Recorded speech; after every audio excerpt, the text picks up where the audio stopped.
When was a man a gold digger? I was making dinner when Aaron called, his voice breaking in a way I'd never heard in our 3 months together. Joanna, I need to see you. It's an emergency. He showed up at my apartment 20 minutes later, eyes red-rimmed, hands shaking. I'd never seen my usually composed boyfriend like this. He collapsed on my couch, head in his hands. It's Sophie, he said. My sister. The doctors say she needs surgery within the week, or... He couldn't finish. I sat beside him, rubbing his back. He'd mentioned Sophie a few times, his younger sister who lived in Portland. Sweet girl, worked as a teacher, loved hiking. I'd seen photos on his phone, even FaceTimed with her once briefly. What happened? Car accident last month. I didn't want to burden you with it when we were so new. But there's internal bleeding they missed. Now she needs emergency surgery and... He looked at me with desperate eyes. Our insurance maxed out. The hospital wants $7,000 up front or they won't operate. $7,000? I know it's a lot. I've emptied my savings, sold everything I could. I'm still $5,000 short.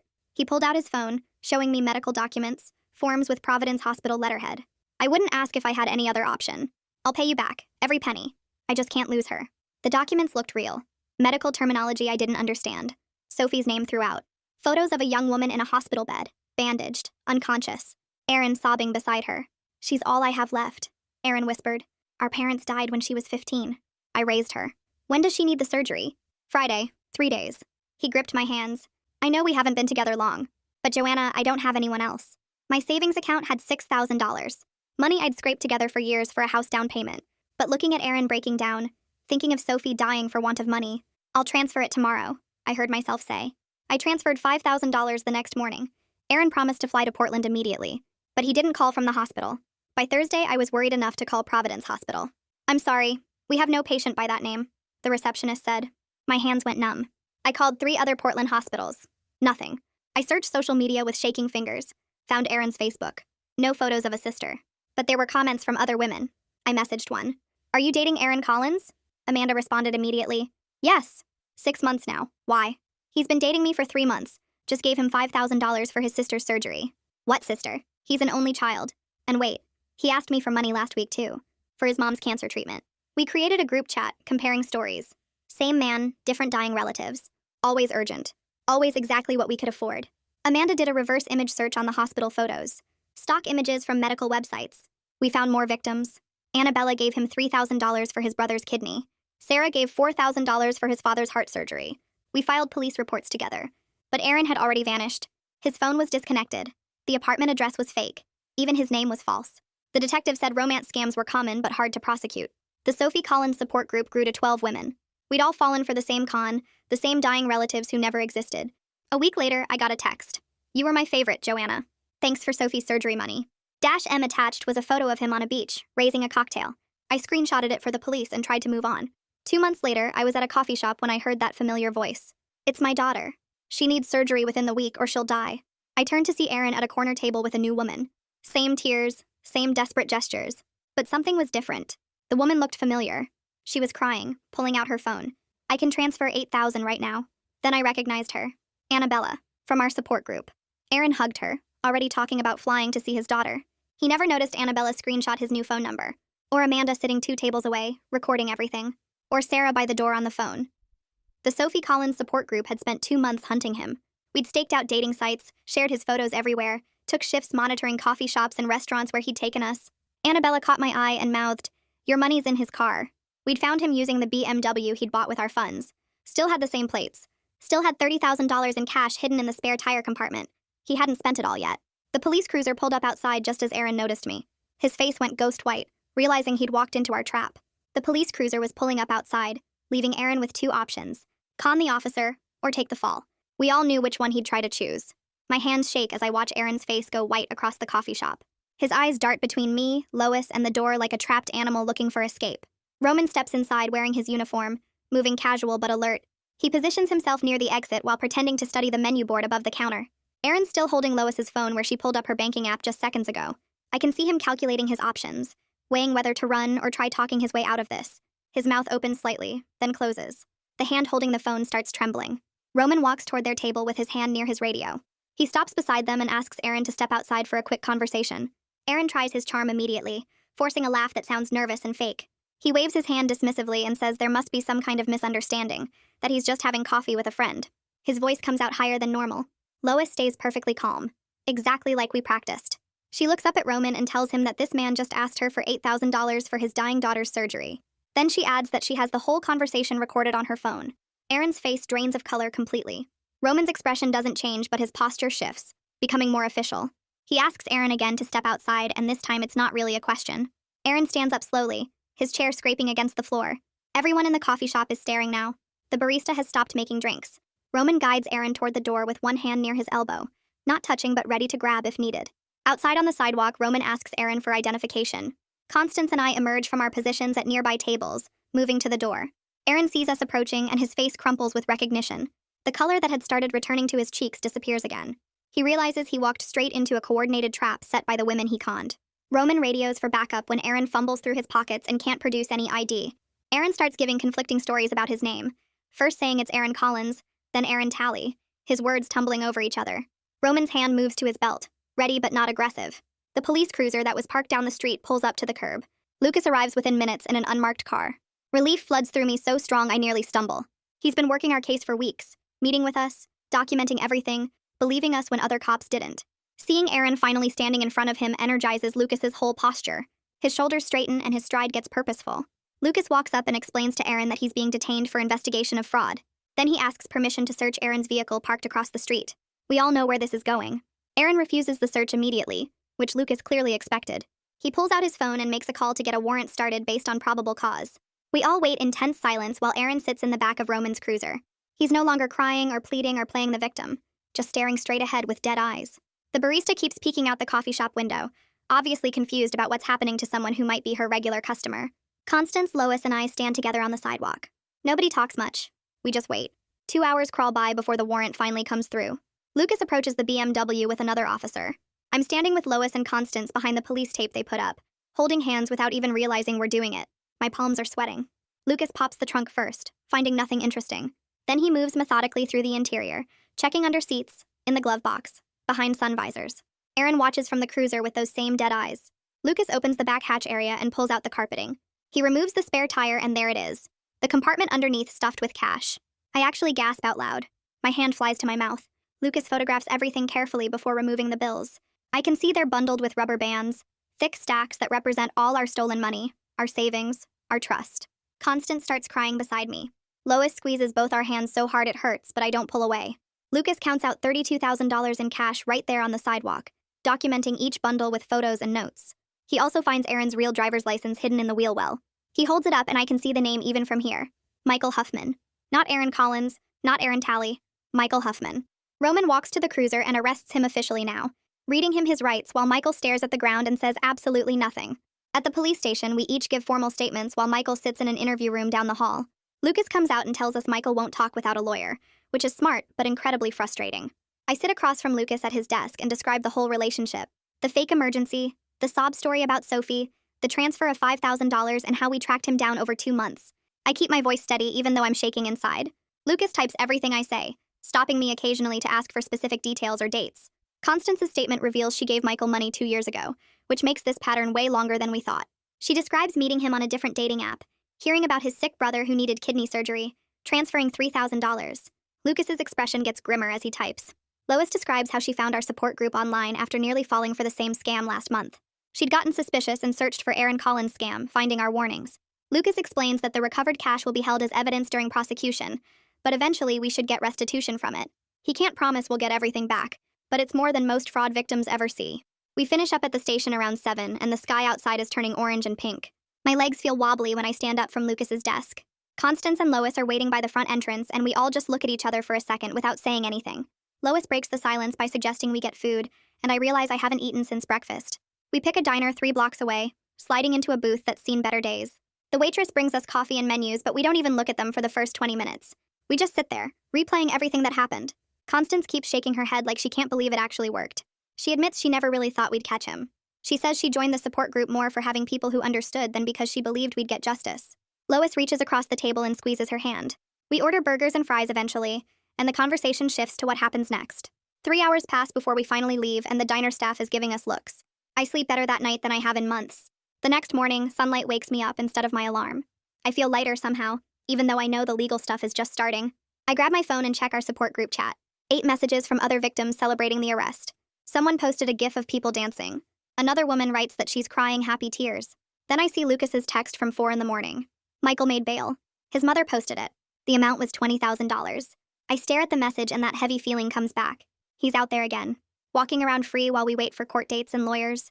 I text back asking if he has restrictions. Lucas responds right away saying Michael can't leave the state and has to check in weekly with a bail supervisor. It helps a little but not much. Our group decides to meet at my apartment that evening. Everyone shows up, even people who couldn't make it to the coffee shop sting. My living room is packed with women sitting on every available surface. Lucas arrives last, carrying a folder full of papers. He explains the prosecution timeline, and it's way longer than I expected. Months, possibly over a year if Michael fights it. He tells us about Isabel Curtis, the assistant district attorney who'll be handling our case. She wants to meet with each of us individually to build the strongest case possible. Lucas warns us that romance scam cases are hard to prosecute. Defendants always claim the money was gifts from girlfriends, not theft. The difference matters legally. If Michael can convince a jury we gave him money willingly as his girlfriends, he walks free. We need to prove he never intended to pay us back, that the whole relationship was fake from the start. Lois's recording helps because Michael explicitly promises to repay the money. That shows intent to deceive rather than a gift. Lucas passes around Isabel's business card and tells us to expect her calls. The next morning, Isabel contacts me first. Her office is downtown in a building with metal detectors and security guards. She's in her 40s, wearing a gray suit, and her handshake is firm. Her office walls are covered with certificates and commendations. She gets right to business, pulling out a legal pad and pen. She explains that Michael's pattern strengthens our case significantly. 12 victims with identical stories and scripts. Same fake dying relatives. Same urgent medical costs. Same promises to repay. The consistency proves this wasn't romance gone wrong, but calculated fraud. The recorded conversation with Lois is crucial evidence. Michael explicitly stating he'll pay back every penny shows fraudulent intent. Isabel says my willingness to be public about what happened makes me a strong witness. Some victims are too ashamed to testify, which she understands but finds frustrating. Shame is exactly what con artists count on. Over the next week, Isabel meets with all 12 victims who've come forward. She's building a timeline of Michael's cons going back 5 years. Some women are too embarrassed to go to court, which makes Isabel's job harder. She tells me privately that my openness about being scammed helps the case more than I realize. Juries need to see that smart, normal people fall for these cons. I spend hours in her office going through every detail of my relationship with Michael. When he first contacted me on the dating app, our first date at that Italian restaurant, the 3 months of normal dating before the emergency call. She takes notes on everything, occasionally stopping me to ask specific questions about timing or exact words he used. A guy named Patrick from the bank fraud division contacts me the following week. He wants to trace where Michael deposited our money. We meet at a coffee shop and he spreads out papers showing account numbers and transaction records. Michael used multiple accounts under different names. He'd move money quickly between them to avoid detection. Patrick explains that banks flag large deposits, so Michael would break up our money into smaller amounts. 500 here, 800 there. He'd mix our cash with other sources, making it harder to track. The sophistication suggests Michael had training or coaching from someone experienced.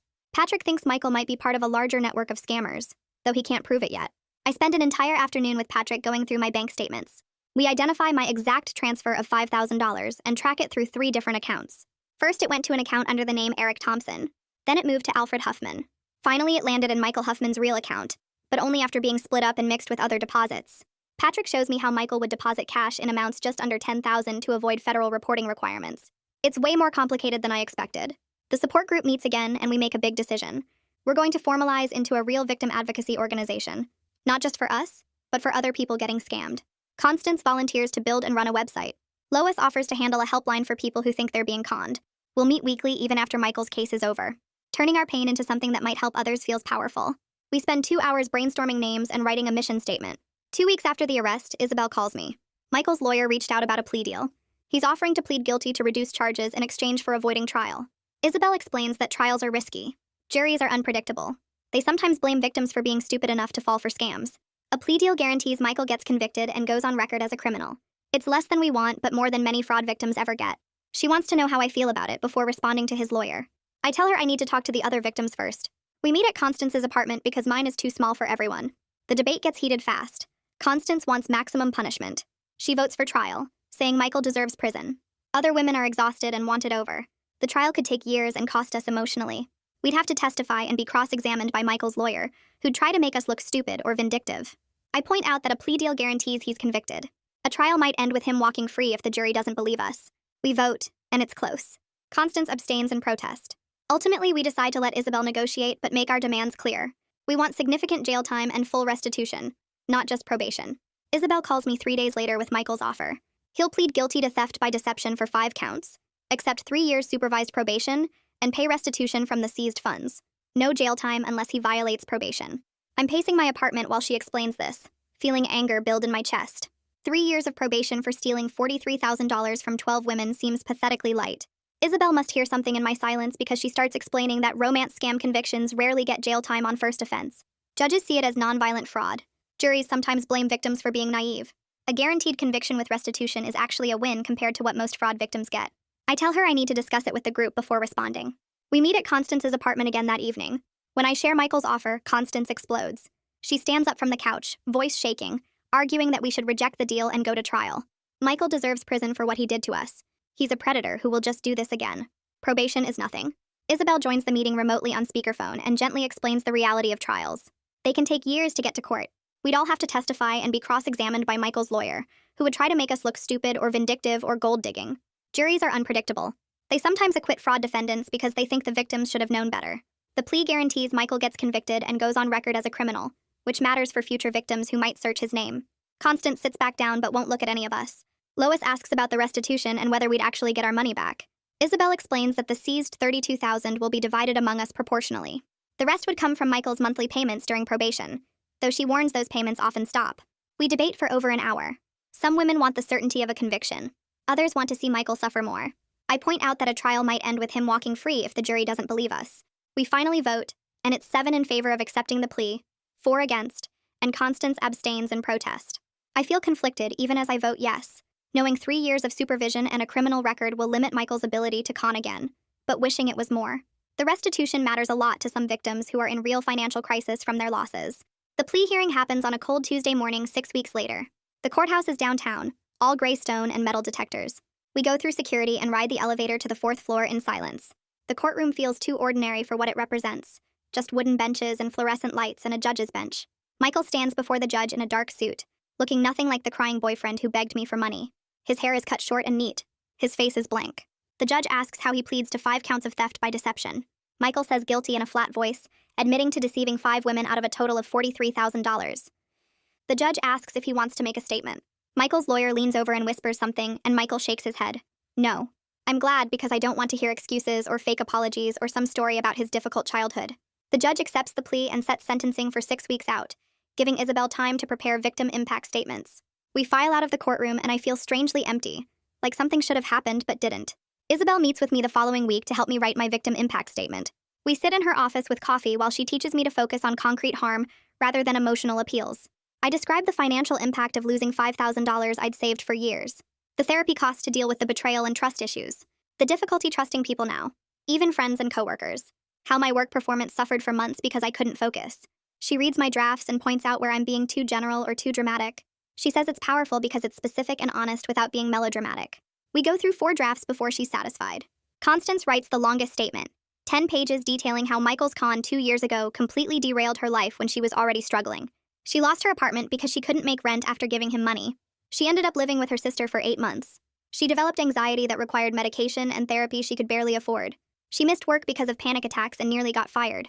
Her pain is raw on every page, and reading it makes me realize how lucky I was that I could absorb the $5,000 loss without losing my home. Lois's statement focuses on how close she came to losing her savings before our group intervened. She writes about the relief of being saved, but also the horror of realizing how easily she almost fell for it. Her statement emphasizes the sophistication of Michael's manipulation and how it could happen to anyone, even smart, educated women who thought they were careful. She includes details about the fake medical documents, the crying performances, the way he tailored his stories to exactly what each woman could afford. She wants the judge to understand this wasn't just lying, it was calculated predatory behavior. The sentencing hearing brings all 12 victims to the courtroom, filling 2 rows of benches in a silent show of solidarity. We're all dressed professionally like Isabel suggested. Michael glances back at us once when he enters with his lawyer, then keeps his eyes forward for the rest of the hearing. The judge reads selected portions of our impact statements aloud. I watch Michael's jaw tighten as he hears the damage described. His hands grip the table in front of him. When the judge reads Constance's part about losing her apartment, I see his lawyer put a hand on his shoulder. Isabel stands and presents evidence of Michael's 5-year pattern, showing the judge documents proving he'd been running this con long before any of us. She argues that his sophistication and lack of remorse warrant the maximum probation term, plus full restitution. She shows the fake medical documents, the stock photos he used, the multiple bank accounts. Michael's lawyer stands and claims his client has mental health issues and childhood trauma that explain his behavior. He talks about Michael's difficult upbringing and struggles with attachment. He suggests therapy and supervision will help Michael become a productive member of society. The judge listens to both sides with an unreadable expression, taking notes occasionally but giving no indication of what she's thinking. The judge sets down her pen and looks directly at Michael. She reads from her notes in a steady voice, explaining that she's reviewed all the evidence and victim statements carefully. She sentences him to 3 years of supervised probation with specific conditions he has to follow. He can't use any dating apps or websites during that time. He has to stay completely away from all of us victims. No contact at all. He needs to get a job and keep it, showing proof of employment every month to his probation officer. He has to pay $500 every month toward paying us back. The judge also orders him to complete a program for impulse control, some kind of therapy that teaches him to think before acting. It's exactly what the plea deal said. No surprises or changes. But hearing the judge say it out loud in court makes it feel real and official in a way the paperwork didn't. Michael stands there with his hands clasped in front of him, nodding at everything the judge says. His face stays blank like he's not really processing any of it. The judge asks if he understands all the conditions and he says yes in a quiet voice. She warns him that if he breaks any single rule, he'll go straight to jail to serve out the full sentence. Then she bangs her gavel and it's done. Outside the courtroom, Isabel pulls me and several other victims aside to explain how the money part works. The police seize $32,000 in cash from Michael's car, and that money gets divided up among all of us based on how much we each lost. She does the math on her phone right there in the hallway. I gave Michael $5,000, so I'll get back about $4,000 from the seized money. That's way more than I expected to ever see again. The other $1,000 I'm owed will supposedly come from Michael's monthly payments of $500, split between all the victims. Isabel warns us that most criminals stop making those payments after a few months, so we shouldn't count on getting the full amount. But getting $4,000 back feels like a huge win compared to losing everything. She says the court will mail out checks within 2 weeks once all the paperwork processes through the system. Constance asks what happens if Michael doesn't pay, and Isabel explains he'd violate probation and end up in jail. That makes Constance smile for the first time all day. 2 weeks pass, and I check my mailbox every single day like I'm waiting for a birthday present. Finally, there's an official envelope from the county court with my name typed on the front. Inside is a check for $4,000 made out to me. I stare at it sitting on my kitchen counter, almost afraid to touch it like it might disappear. Taking it to the bank feels strange, like I'm depositing money from a different lifetime. The teller processes it without any idea what it represents or what I went through to get it back. Watching the deposit confirmation printout gives me this weird feeling, like I'm recovering a piece of myself I'd written off as gone forever. I split the money in half right away. $2,000 goes back into my savings account, starting to rebuild what I'd scraped together for years. The other $2,000 pays off the credit card debt I racked up during all those months of stress and investigation when I couldn't focus on anything else. My credit card balance hits zero for the first time since this whole nightmare started. It doesn't erase what happened or fix the trust issues, but it helps. The money feels like proof that fighting back actually worked. The support group decides we need to celebrate properly, so we all meet at a nice Italian restaurant downtown. 12 of us crowd around a big table, ordering wine and appetizers and making toasts to our victory. Constance stands up with her glass raised and admits something that surprises me. She says the plea deal was probably the right choice even though she wanted Michael to get way more punishment. She explains that going to trial would have dragged everything out for years and forced us to relive the trauma over and over. This way we got justice and can start moving forward. Everyone clinks glasses and agrees. Then Lois announces she's starting a blog about romance scam prevention, using everything we learned to help educate other people. She already bought the domain name and started writing the first few posts. She wants to share warning signs, red flags to watch for, and resources for people who think they're being scammed. We all volunteer to contribute stories and advice. The dinner stretches past 3 hours with everyone talking and laughing, and I realize this group became real friendships, not just shared trauma.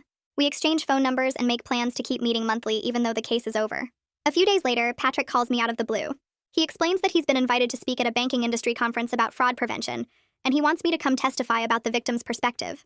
The idea makes my stomach clench with nerves because I hate public speaking and always have. But Patrick explains that banks need to hear directly from someone who got scammed, so they understand how to spot the signs and help customers earlier. He thinks hearing my story could prevent other people from losing their savings to cons like Michael. I agree to do it even though the thought terrifies me. Patrick coaches me over the phone about what to emphasize and what details to skip for privacy reasons. He says to focus on the concrete red flags, like how Michael always asked for exactly what I could afford, how he created urgency with fake deadlines, how he had answers for every question. Patrick tells me to avoid getting too emotional or detailed about the relationship itself, because bankers need practical information they can use. We schedule 2 practice sessions where I rehearse my presentation and he gives feedback. The banking conference happens at a big hotel downtown with maybe 200 people in the audience. I stand at a podium with my notes shaking in my hands, but once I start talking, the words come easier than expected. I explain how I met Michael, how he built trust over 3 months before asking for money, how the fake medical emergency seemed completely real. I describe the documents he showed me and how professional they looked. I talk about calling the hospital and discovering nothing was real, then finding other victims online. The bankers listen quietly, taking notes and nodding. When I finish, several people approach me afterward to share their own stories. One woman who works at a regional bank tells me she stopped a 70-year-old customer from wiring $50,000 by asking the right questions after attending a similar training. She asked the customer if they'd met the person requesting money in real life, if they'd video chatted recently, if anyone else knew about this transaction. The customer realized something was wrong and thanked her for catching it. Hearing that makes everything worth it. Our story is already helping people avoid the same trap. A week later, Lucas calls and invites me to speak at a police training session about romance scams. He admits something that bothers me but also makes sense. Before our case, he didn't really understand how smart these cons were, or how much they messed up victims' lives. He thought people who fell for romance scams were just careless or desperate. Working with our support group and seeing how organized and determined we were changed his whole view. He says our documentation and the way we set up the sting operation made his investigation actually possible. Most romance scam cases die because victims are too embarrassed to cooperate or can't provide enough evidence. He wants me to teach other officers how to take these reports seriously and build cases that prosecutors can actually win. I agree immediately because this feels important. If police treat victims better and investigate properly, more con artists will get caught. The police training happens at the main precinct in a conference room filled with about 30 officers. I stand at the front and explain how we formed the support group after I found other victims online. I describe how we tracked Michael's patterns by comparing notes about his different stories and tactics. I walk them through setting up the sting operation, how we used Lois as bait and coordinated with Lucas to make the arrest. The officers ask really good questions about what police could have done earlier to help us. One officer asks why I didn't report it right away, and I explain that I felt stupid and embarrassed, like it was my fault for being naive. Another asks how we got so much evidence, and I show them screenshots of our shared documents tracking Michael's lies. I emphasize that treating victims with respect instead of judgment makes them more likely to report and cooperate. When victims feel blamed or dismissed, they stay silent and the con artist moves on to the next target. Several officers come up after and thank me for being honest about the emotional side of it. One young officer tells me she took a report last week that sounded like a romance scam, but the victim wouldn't give her enough information. Now she knows to connect the victim with support resources first. Constance gets contacted by a local news station that wants to do a story about romance scams and victim advocacy. The producer saw our organization's website and thinks it would make a good segment for their consumer protection series. Constance doesn't make any decisions without checking with the group first, so she emails all of us asking for opinions. We discuss it in our group chat and eventually agree to participate, but only if they focus on prevention and education instead of sensationalizing our pain. We don't want them making it seem like we were stupid or desperate. The news station agrees to our terms and sends a reporter to interview several of us. The segment airs during sweeps week and shows our faces and names, which feels scary but also powerful. We're not hiding anymore or feeling ashamed. The segment includes our tips for spotting scams and information about our helpline. Within 2 days, dozens of people call our helpline asking questions or reporting that they think they're being scammed. Lois handles most of the calls and connects people with resources. 3 callers say they were actively being conned, but our news segment made them realize it and stop before sending money. Our advocacy organization keeps growing beyond anything we imagined at the start. We now have 30 members, including some who were scammed by Michael and others who fell victim to completely different cons. Some lost money to fake investment schemes, others to phony charity scams, a few to inheritance frauds. But we all understand the shame and violation of being manipulated by someone we trusted. We meet once a month at a community center that lets us use their space for free. Between meetings, we keep an active online forum where people can ask questions and get support any time of day or night. Lois manages the whole thing with skills I didn't know she had. She organizes the meetings, moderates the forum, maintains the website, and runs the helpline schedule. She creates training materials for new members and coordinates with law enforcement when someone reports an active scam. The organization becomes her full-time focus, and she's amazing at it. We start getting requests from other cities asking how to set up similar groups. Lois writes a handbook explaining our model and shares it for free with anyone who wants it. What started as 12 women supporting each other through shared trauma has turned into something bigger that's actually making a difference. 3 months passed, and I was starting to feel like maybe we'd actually won something. Then Isabel called one Tuesday morning with news that made my stomach drop. Michael had violated his probation by creating a fake profile on a dating app. His probation officer caught it during a routine check of his phone and computer. Isabel told me there would be a hearing in 2 weeks and the judge could send him to jail this time. I felt this weird mix of hope and anxiety because part of me wanted him locked up, but another part just wanted to stop thinking about him entirely. The hearing happened on a cold Thursday morning, and I sat in the back row with Constance and Lois. Michael's lawyer stood up and tried to make excuses about how it was just a moment of weakness, and his client deleted the profile right away. The judge looked unimpressed and asked Michael directly why he thought it was okay to break the one rule designed to protect future victims. Michael mumbled something about being lonely, but the judge cut him off. She said she'd given him a chance with probation and he'd thrown it away. Then she revoked his probation and sentenced him to 18 months in county jail. I watched 2 officers walk over and put handcuffs on Michael's wrists. He looked back at us once with this blank expression, and I felt this grim satisfaction knowing he was finally facing real consequences. Constance grabbed my hand and squeezed it hard. We walked out of the courthouse into bright sunlight, and I realized I could breathe easier than I had in months. The jail sentence brought me closure I didn't know I needed. Over the next few weeks, I noticed my anxiety about dating and trust starting to ease up. I'd been seeing my therapist every week since the arrest, and she was helping me work through the betrayal and rebuild my ability to be open with people. She explained that Michael's con wasn't about my judgment being bad, but about his skill at manipulation. He'd studied how to read people and exploit their kindness. That helped me stop blaming myself for falling for his act. I started going out more with friends and actually enjoying myself instead of constantly looking over my shoulder. My coworker mentioned her friend Owen was single and asked if I wanted to meet him for coffee. I said yes, even though my hands shook when I typed the text agreeing to it. Owen turned out to be patient with my wariness and need to take things slow. We went on 3 dates before I even let him know my full name or where I worked. On our 4th date, I told him about Michael and the whole con. He listened without judgment and asked thoughtful questions about how I was healing. He didn't try to fix anything or tell me I should be over it. He just listened and believed me. Constance started dating someone too around the same time. She met him through our support group because he'd been scammed by a different con artist who pretended to need money for his sick mother. They understood each other's trust issues and trauma in ways that other people couldn't. I watched them carefully build something real together over months of slow progress, and it gave me hope that we could all move forward eventually. They were both so careful with each other and checked in constantly about boundaries and comfort levels. Seeing them find happiness after everything made me believe recovery was actually possible. Meanwhile, our advocacy organization kept growing beyond what any of us expected. We got an email from a national nonprofit that fights financial fraud, asking if we wanted to partner with them.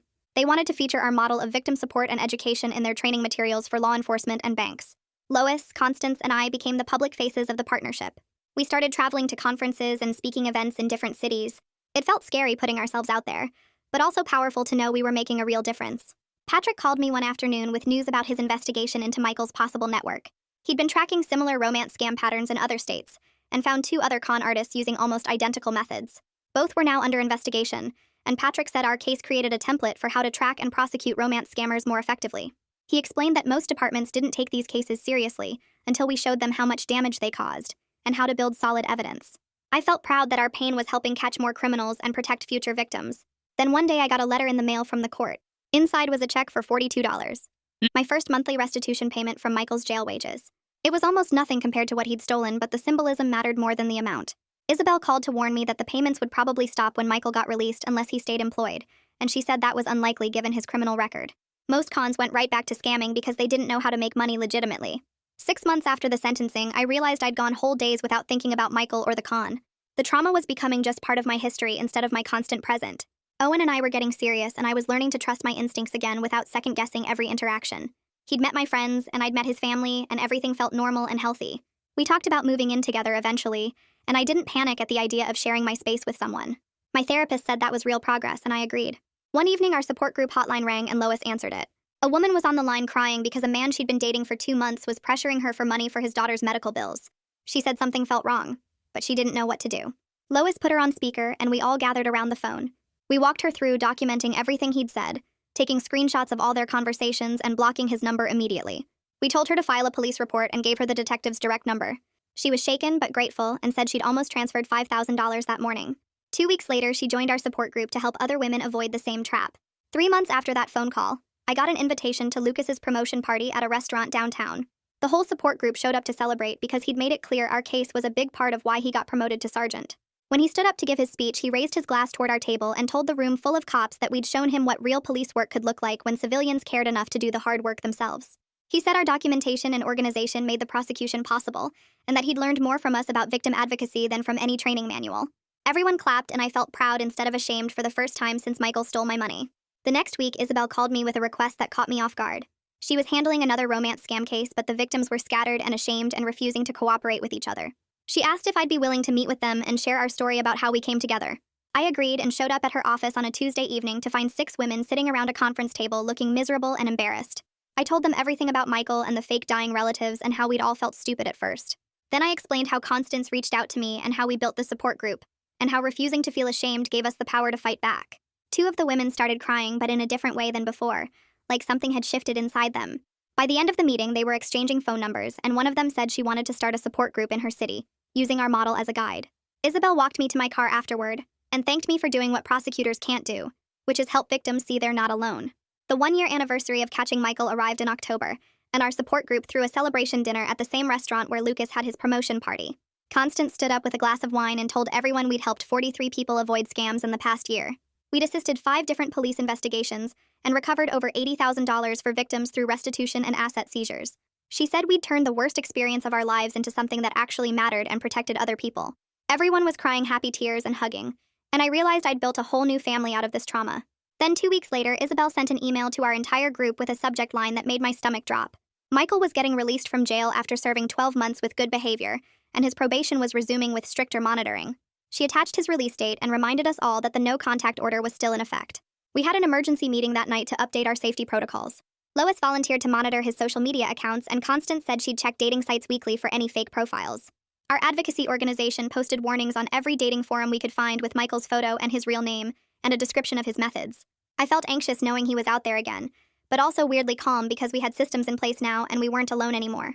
That same month, I got an acceptance letter from the graduate school I'd applied to for their social work program.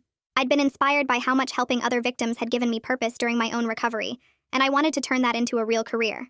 Owen was supportive, even though it meant 2 years of me being busy and stressed with classes and internships. We'd been dating for 8 months by then, and our relationship had become the healthy foundation I didn't think I could have again after Michael. Owen knew my whole story and never made me feel broken or damaged because of it. He just listened when I needed to talk, and gave me space when I needed to process things alone. When Constance called to tell me she was engaged, I screamed so loud that Owen came running from the other room thinking something was wrong. She asked me to be in her wedding party, and I said yes before she even finished the question. At her engagement party a few weeks later, she gave a speech about how our support group had saved her life when she was at her lowest point after Michael scammed her. She said meeting all of us showed her that healing was possible and that she could build good things after trauma. Her partner stood next to her looking at her with so much love, and I felt like her joy was proof that we could all move forward and be happy again. Patrick called me in December with news about his investigation into Michael's possible network. He'd been tracking similar romance scam patterns across different states, and found a third con artist, this time a woman who targeted men with fake business investment schemes. The techniques were similar enough that our case documentation helped build the prosecution against her. Patrick said the network theory was proving true, and more arrests were expected in the coming months. Our advocacy organization got a small grant in January to hire a part-time coordinator and expand our helpline hours. Lois took the paid position immediately, turning her volunteer work into an actual career. She was brilliant at it, mixing empathy with practical advice that helped people take action instead of just feeling sorry for themselves. The grant wasn't much money, but it meant we could help more people and respond faster when someone reached out in crisis. I completed my victim impact presentation for the 20th time in February, but this time it was at a national conference on financial crimes. The audience included FBI agents and prosecutors and banking executives from all over the country. Afterward, 3 different agencies approached me asking about partnering with our organization to improve their victim services. They wanted to use our model of peer support and education in their own programs. I exchanged business cards and contact information and promised to follow up, feeling like we were actually making a difference on a bigger scale than I'd ever imagined possible. Owen and I started looking at apartments together in March and found a small 1-bedroom that we both loved. We moved in together on a sunny Saturday with help from Constance and Lois and some of Owen's friends. As we unpacked boxes and arranged furniture we'd picked out together, I realized I was building the life I'd been saving for when Michael stole my money. The apartment was small, but it was ours, filled with things we chose together and memories we were making. Having my own safe space with someone I trusted completely felt like the final piece of healing, like I'd finally gotten back everything Michael tried to take from me and built something even better than what I'd lost. Michael's probation officer called me 3 weeks after Owen and I settled into the apartment. Her voice was professional and direct when she explained that Michael requested permission to move to Oregon for a job opportunity. I sat at our small kitchen table with my coffee going cold while she talked about his compliance record and the requirements of interstate supervision. I told her I didn't object to him moving as long as the no-contact order stayed in place, and he kept away from all of us. She assured me the order was permanent and would transfer to Oregon's system, enforceable across state lines with the same penalties if he violated it. After hanging up, I stared at my phone for a while, surprised that hearing about Michael barely affected me anymore. The anger and hurt had faded into something more like indifference, like he was just someone I used to know rather than the person who'd stolen my money and trust. The support group's second anniversary party filled the community center meeting room with over 60 people in May. New victims we'd helped stood next to the professionals we'd trained, everyone mixing and talking like old friends. Constance had organized everything perfectly, with food tables and a presentation screen set up at the front. Lois gave a speech about how our small group of 12 women had grown into something bigger than any of us imagined, helping people across 3 states now. Then Constance unveiled the new website she'd been building for months, walking us through the educational resources and searchable database of known scammers. The database included photos, known aliases, and common tactics, all submitted by victims and verified by our team. Patrick stood in the back looking proud, and Lucas kept shaking hands with people who wanted to thank him for taking romance scams seriously. I watched everyone celebrating and felt grateful that our worst experience had turned into something that actually helped people. My final grades for first-year grad school came back in early June, all A's and 1 B+. I'd somehow managed to balance the coursework with advocacy work and my relationship with Owen, though there were plenty of late nights and missed social events. My professors kept commenting on how my practical experience with trauma recovery and victim services made my papers stronger than typical first-year work. One professor pulled me aside after our last class to suggest I focus my thesis on peer support models for fraud victims, saying our organization provided a real-world case study that could influence how other communities handle similar crimes. I agreed immediately because it meant my academic work and advocacy work could support each other. Owen took me out to dinner to celebrate, and over pasta and wine, I realized I was building a career around helping people like me, turning my pain into actual expertise that mattered. Lucas announced his retirement from the police force in July after 32 years of service. At his retirement party in the precinct break room, he told everyone that our case was the most meaningful of his career because it showed him the power of victim-led justice. He described how we'd organized ourselves, tracked Michael down, and built a prosecution case that his department could never have managed alone. 2 days later, he officially joined our organization's board of advisors, bringing law enforcement expertise and connections that immediately expanded our reach. He started making calls to departments in other cities, offering to train their officers on romance scam recognition and victim-centered response. Within a month, we had requests from 6 different police departments wanting Lucas to come speak. He was like a kid with a new toy, finally able to focus full-time on work he actually cared about instead of dealing with department politics and paperwork. The letter arrived in a plain white envelope with an Arizona return address in August. I opened it while sorting mail at our kitchen counter, expecting maybe a donation request or information packet. Instead, I found 3 handwritten pages from a woman named Rebecca, who'd found our organization online after being scammed out of $8,000. She wrote that reading our stories gave her courage to report her con artist to police, instead of just accepting the loss and shame. Her detailed report helped police connect him to 4 other victims, and he was arrested last week. Now, Rebecca was starting a support group in Phoenix using our model, and she wanted advice on how to structure it. I read the letter twice, then had to sit down because I was crying too hard to stand. Owen found me like that, and read the letter himself, then held me while I cried with gratitude that our pain was preventing other people from suffering alone. Owen proposed during a weekend camping trip in September. We were sitting by the fire after dinner when he pulled out a simple silver ring and asked if I'd marry him. I said yes before he even finished the question. No hesitation or fear, just pure happiness. Planning the wedding felt joyful instead of stressful, because I was marrying someone who knew my whole story and loved me anyway. He'd seen me at my worst during the investigation and trial, watched me cry and rage and slowly heal, and he'd stayed through all of it. Constance and Lois both agreed to be bridesmaids when I asked them over brunch the next weekend. Constance joked that we were the sisters she'd gained through the worst experience of her life, and Lois added that at least something good came from Michael's con. We spent the rest of brunch looking at wedding venues on our phones and arguing about whether spring or fall would be better. Our organization hit a major goal in October when we helped our 100th victim either avoid or recover from a romance scam. Lois tracked every case carefully, and victim number 100 was a man in his 60s who'd almost wired $30,000 to someone claiming to be a Filipino nurse who needed money to visit him. We'd also trained over 300 police officers and bank employees in scam recognition and victim-centered response by that point. The grant money was running low, though, and we spent several meetings discussing whether to apply for larger funding to expand nationally. Constance argued we should stay regional and do it well rather than growing too fast, while Lois wanted to reach more people even if it meant growing pains. We ultimately decided to apply for a national grant, but keep our expectations realistic, knowing that funding was competitive and we might need to stay small for another year. On what would have been my 3-year anniversary with Michael, I instead celebrated 2 years with Owen and 1 year since Michael's arrest. I cooked dinner in our apartment, making the same chicken and pasta dish I'd been preparing when Michael first called with his fake emergency about Sophie. This time there was no panic or betrayal, just peace and gratitude for how far I'd come. Owen set the table and poured wine, and we ate slowly while talking about our days and making plans for the weekend. After dinner, I pulled up old photos on my phone and showed Owen what I looked like 3 years ago, back when I thought Aaron Collins was real and Sophie needed surgery. He studied the photos quietly, then said I looked happier now even though I'd been through hell. I realized he was right, that losing everything to Michael's con had somehow led me to building something better than what I'd had before. The support group chat pinged with a new message while Owen and I were watching TV that night. A woman named Jennifer wrote that she'd just been contacted by a man claiming his sister needed emergency surgery and asking if it sounded familiar. I smiled as I opened my laptop and started typing out our warning signs and safety protocols, the same information we'd shared 100 times before. Another woman saved. Another con artist stopped before he could steal money and trust. Jennifer responded within minutes, saying she'd already blocked the guy and reported him to the dating app. Constance chimed in with additional resources, and Lois offered to talk on the phone if Jennifer needed support. We were making a real difference, one prevented scam at a time, and that felt like the best possible ending to what started as the worst betrayal of my life. So yeah, that's how it all played out. Nothing crazy, just real life doing its thing.